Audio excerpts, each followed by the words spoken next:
Hey, Horror Movie Night, we're back with another bonus episode here with Bears Fonté, who is the director, writer, editor of the new short film Conversion Therapist, which I got to watch just the other day. And if you're a gore hound like me, if you're a horror hound like me, and if you kind of think that conversion therapy is one of the worst things that's ever happened in the United States, then this is the horror film for you because it captures all of that energy. Bears, can you tell us a little bit about where you drew inspiration, both in life and film-wise, for this project? Well, thank you, Matt.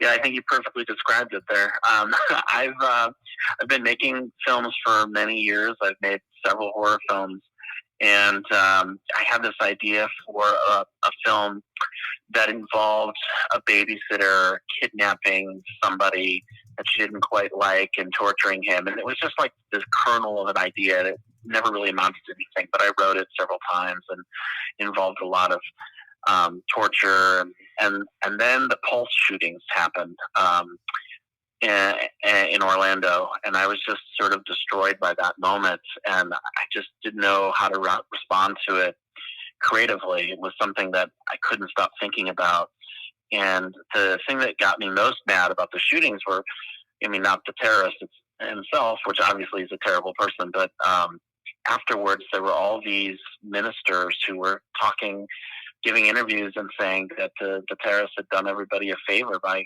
killing all these homosexuals and killing all these transgender people. And it just made me really sick to my stomach. And so I was like, you know what? That's somebody who deserves to be tortured. And so I went back to the script that I hadn't touched in several years. I just poured everything into it. And, it was a difficult process because I had a lot of raw feelings. And as I was writing that, I realized that in order to make this film, I was going to have to really deal with some stuff about myself that I hadn't really ever talked about publicly. And making the film basically became my opportunity to come out as transgender to the whole world. And what I really think shines in this movie, though, is that it has this balance where when I was watching it, it's how do I say this? It's very shocking, and it's going to grab you, and it's unnerving, but it also has this weird sense of fun that it almost kind of felt like if John Waters directed Hostel, was like the vibe that I got when I walked away from it. I love it. Yeah, it's a real fine line between, terrifying people for real and giving them a taste of what conversion therapy is, but also making it, watchable and fun. I mean, I loved my characters, and I was essentially asking somebody to cheer for the wrong side of Hostel, so that's a big ask. So you really have to think about how you do that, and how you approach that on screen. Well, and it, in a weird way, it's like you're enjoying every one of these characters, even the people you're supposed to hate, because they're just so pathetic by the end. Towards, I don't want to spoil anything, but by the end, the person who's been kidnapped is such a sellout to all of his beliefs that it's almost laughable. And you kind of walk away going, like, that was enjoyable across the board. Like, I was glad I got to see that dude get tortured, but like, he's still a memorable, funny aspect to the entire concept.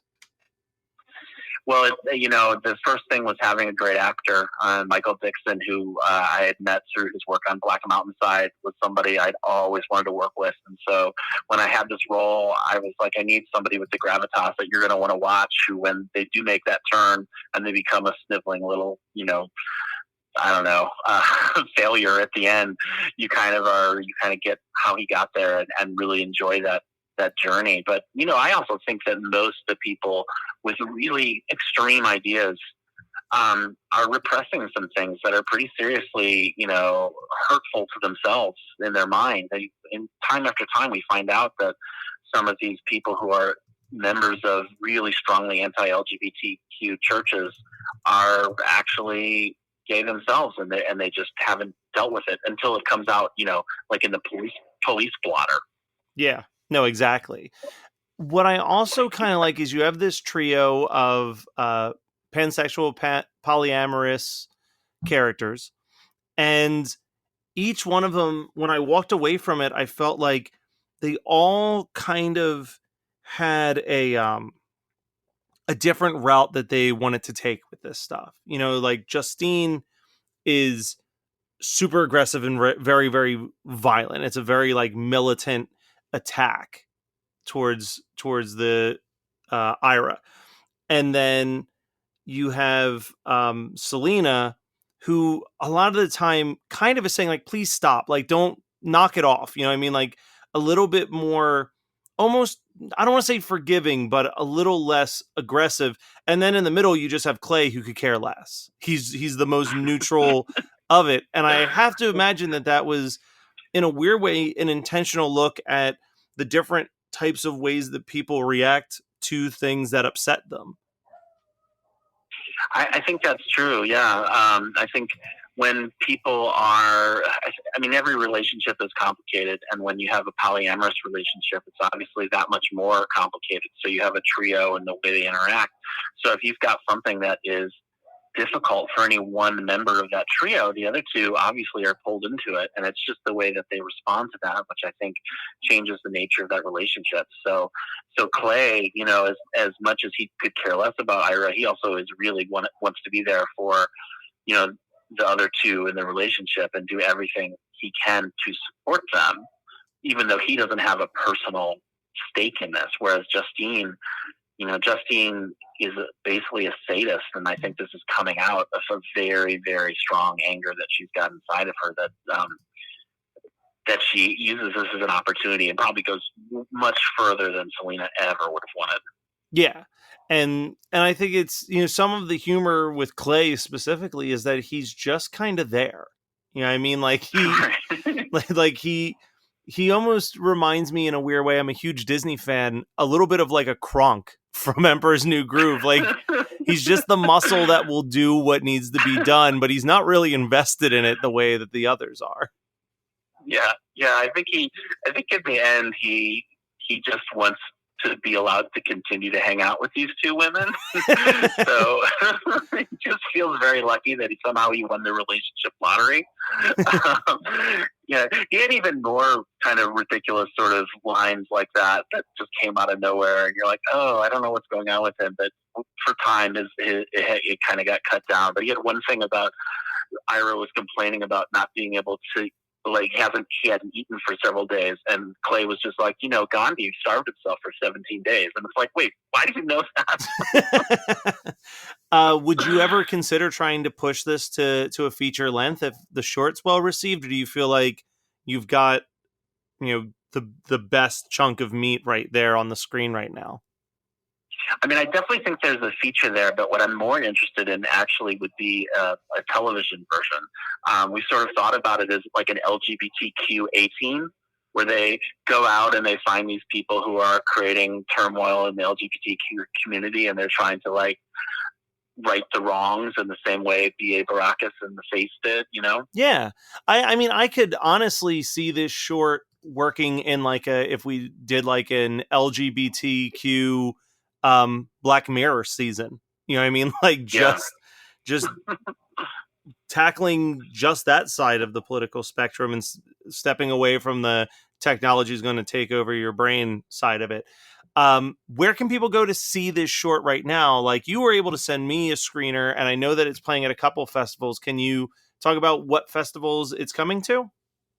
Sure. We're doing our U.S. premiere in Austin at AGLIFF, which is the All Genders, Lifestyles, and Identities Film Festival.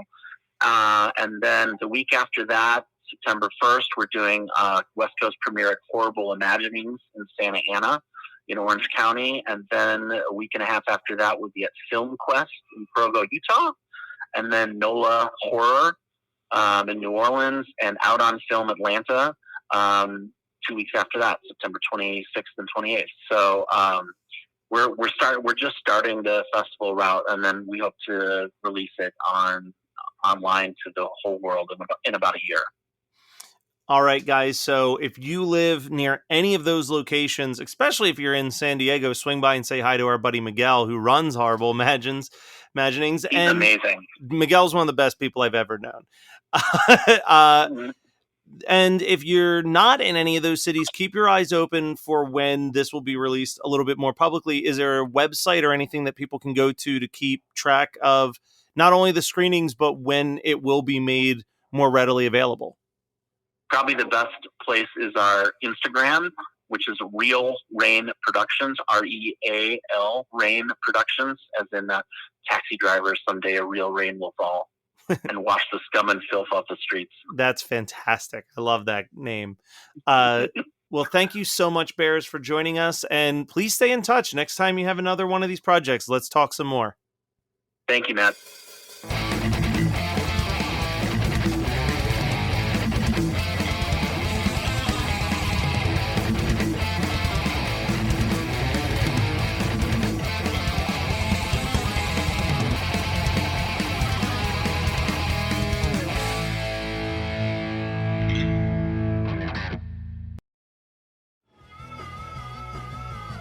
You're listening to the Geekscape Network.